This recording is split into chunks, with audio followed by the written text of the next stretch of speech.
Hello viewers, a warm welcome you all at the YouTube channel of eShikshalaya. Here I am Abhay, continuing my mathematics video. Yes, in this video I will discuss class 10th mathematics chapter number 4. Yes, in previous video I have completed exercise 4.3. Now I am starting exercise 4.4.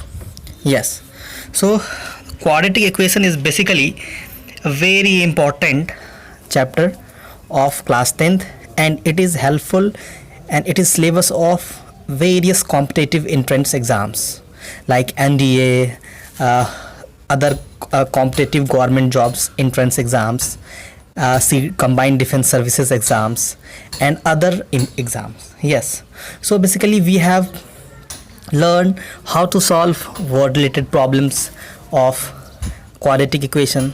Before it we have understood that how can we find roots of a quadratic equation, how can we find factor of quadratic equation. Basically these are very important things. Okay, what are the relationship between roots of quadratic equation. Okay, so I am continuing the new things that is in exercise 4.4. the first we will know that what is quadratic equation. Okay, for just in one line I am telling you that quadratic equation is basically a equation having general form ax square plus bx plus c equals to 0. Here a, b, c are constants and a equals to not 0. Okay, a equals to not 0 and x is a variable. Okay, this is general form of quadratic equation. Okay, so and what is root of quadratic equation? This is very interesting thing. Okay, the root of quadratic equation is a value, is a specified value. When we put that value in this equation, okay, basically in place of x we will put a value and we get the total value of this equation is 0. Then we can say that that specific value of x is root of this quadratic equation. Do you know? Yes, quadratic equation के roots एक ऐसा specific x की value होती है, variable की value होती है, जिसे उस इक्वेशन में पुट कर देने पे क्या होता है, we will get the resultant 0. हमें रिमाइंडर 0 मिलता है, हमें उस इक्वेशन का एग्रीगेट वैल्यू 0 मिल जाता है. तो ये चीज़ें आपको हमने पहले भी बता दिया है, अभी भी. अब हम एक नया तरीका जो है क्वाड्रेटिक इक्वेशन के रूट्स फाइंड करने का उसके तरफ बढ़ रहे हैं, जिसको हम क्या बोलते हैं, क्वाड्रेटिक इक्वेशन फार्मूला बोलते हैं बेसिकली, जिसमें हम डी फाइंड करते हैं. डी क्या होता है, डिस्क्रिमिनेट को हम डी बोलते हैं. ठीक है, D stands for discriminate. Yes, D stand for discriminate या फिर स्मॉल डी से भी लिखते हैं. और डी इक्वल्स टू होता है बी स्क्वायर माइनस 4ac. यहाँ पे ए बी सी क्या है, वही मैंने जो अभी जनरल फॉर्म में लिख दिया था. हाँ, कि ए क्या होता है एक्स स्क्वायर का कोफिशिएंट, बी क्या होता है एक्स का कोफिशिएंट और सी क्या होता है कांस्टेंट.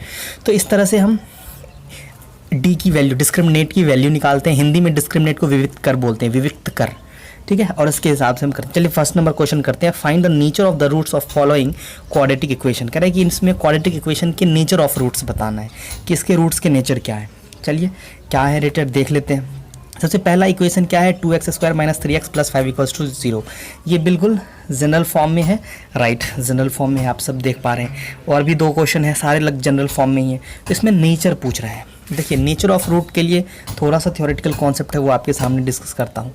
देखिए बेसिकली रूट्स का जो नेचर होता है ना किसी क्वाड्रेटिक इक्वेशन का, वो क्या हो सकता है, रियल हो सकता है. रियल क्या होता है, मतलब वास्तविक.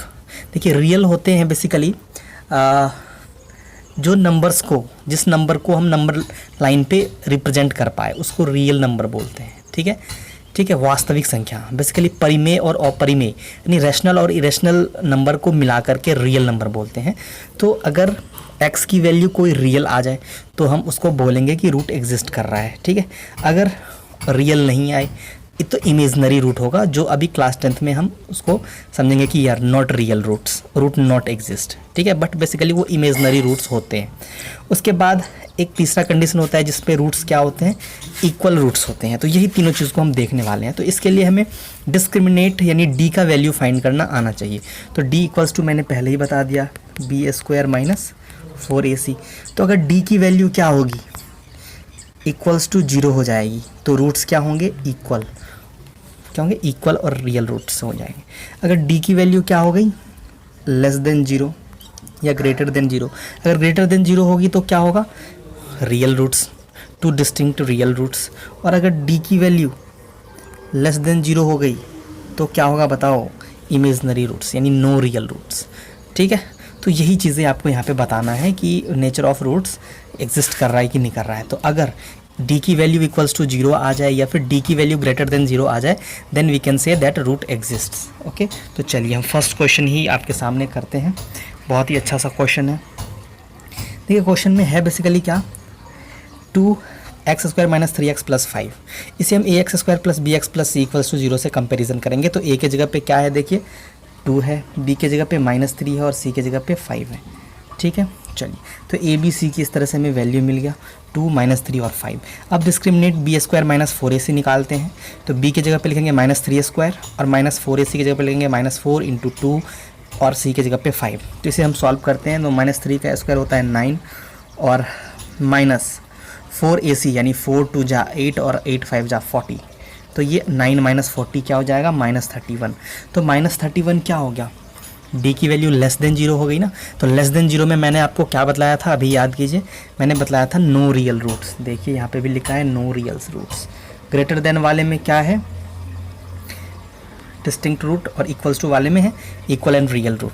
ठीक है, तो ये आपको ध्यान रखना है। तो d लिखेंगे as b² minus 4ac less than 0, therefore no real root is possible for the given square. ऐसे ही आपको दूसरे और तीसरे क्वेश्चन में भी करना है। एक क्वेश्चन और मैं आपको करके दिखाता हूँ, देख लीजिए आप, और आपको बता देना है कि रियल रूट होंगे कि नहीं। ये क्वेश्चन नंबर 3 आपके सामने है, बढ़िया से देखते हैं। देखिए इस क्वेश्चन में क्या है, 2x² माइनस 6x प्लस 3। यहाँ पे भी a b c फाइंड करते हैं। तो a क्या होगा, 2b होगा -6 और c हो जाएगा 3। तो d की वैल्यू निकालेंगे b² माइनस 4ac। तो b की जगह पे लिखेंगे -6² और 4ac की जगह पे लिखेंगे 4 × a की जगह पे 2 और c की जगह पे 3। सॉल्व करते हैं, 36 माइनस 4 2 जा 8 8 3 जा 24। ठीक है, इसे सॉल्व करके 24 आ गया। तो ये हमें मिल गया 36 माइनस 24, तो हमें 12 मिल गया। तो b² माइनस 4ac क्या हो गया, 12। 12 क्या है, ग्रेटर देन 0 है।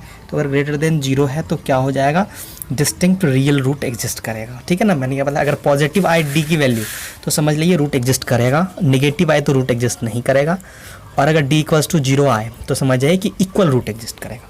तो चलिए यहाँ पे हमने लिख दिया कि 2 distinct real root exist for this equation. और अगर इसकी हम वैल्यू निकालेंगे तो किस फॉर्मूले से निकालेंगे, वही क्वाड्रेटिक इक्वेशन फार्मूला। क्या होता है ये फार्मूला, बिल्कुल आप रट लीजिए, बढ़िया से कॉपी पे लिख लीजिए और 4 बार 5 बार एक ही क्वेश्चन को बनाइए, अलग अलग क्वेश्चन को ट्राई कीजिए, फार्मूला याद हो जाएगा आपको। तो फार्मूला होता है x = -b plus minus √b² minus 4ac upon 2a। तो बेसिकली ये जो b² माइनस 4ac वो d की ही तो वैल्यू है, यस। और ये -b, तो ये a b c जो है सारा आपको पता ही है, जो मैंने पहले ही बता दिया, कोफिशिएंट्स हैं, उसी की हेल्प से करते हैं। ठीक है, चलिए अब हम यहाँ पे क्या करते हैं, वैल्यू फाइंड करते हैं। तो हम लिखेंगे x = -b, तो -b की जगह पे -6 है ना, तो -6 लिखेंगे, -b इसका मतलब क्या, माइनस और b की जगह पे -6। ठीक है ना, तो +6 होने वाला है आगे, ये आप जान लीजिए। तो ये लिख दिया, फिर प्लस माइनस, देखिए आप b² माइनस 4ac की जगह पे जो वैल्यू यहाँ लिखे थे वही चीज़ें यहाँ पे लिखना है। तो बेसिकली 6 + माइनस √12 अपॉन 4। तो ये √12 को हमने सॉल्व किया तो √12 क्या होगा, 2 का स्क्वायर × 3 हो जाएगा, तो 2√3 हो जाएगा, राइट, यस। तो 2√3 हमें मिल गया। 6 + माइनस 2√3 अपॉन 4, इसमें से देखिए 6 और 2 ऊपर में है ना नॉमिनेटर में, तो दोनों में 2 कॉमन है, तो 2 कॉमन ले लेंगे। तो क्या हो जाएगा, 3 + माइनस √3 अपॉन 4। तो 2 से नीचे का 4 कैंसिल हो जाएगा, तो डिनोमिनेटर में 2 बच जाएगा, ये रहा 2। अब हमें फाइनली 3 + माइनस √3 अपॉन 2 मिल गया। तो जब एक बार प्लस है एक बार माइनस है तो 2 रूट्स हम लिख सकते हैं, एक बार 3 + √3 अपॉन 2, एक बार 3 - √3 अपॉन। तो इसी तरह से हमने इस क्वेश्चन में तीनों करना था। आप इस तीनों को करके कोई डाउट हो तो प्लीज़ कमेंट सेक्शन में डाउट कीजिए। साथ ही इस तरह के क्वेश्चन किसी दूसरे बुक्स के भी ट्राई कीजिए, यानी तो आप हमारे व्हाट्सएप टेलीग्राम ग्रुप से जुड़ सकते हैं और बहुत सारे क्वेश्चन आपको वहाँ पे मिलते रहेंगे, जिससे आप प्रैक्टिस कर सकते हैं। अगर आपने अभी तक चैनल को सब्सक्राइब नहीं किया, ये वीडियो आपको अच्छा लगा हो तो please subscribe this channel and also share with your friends. Thank you for watching, good day.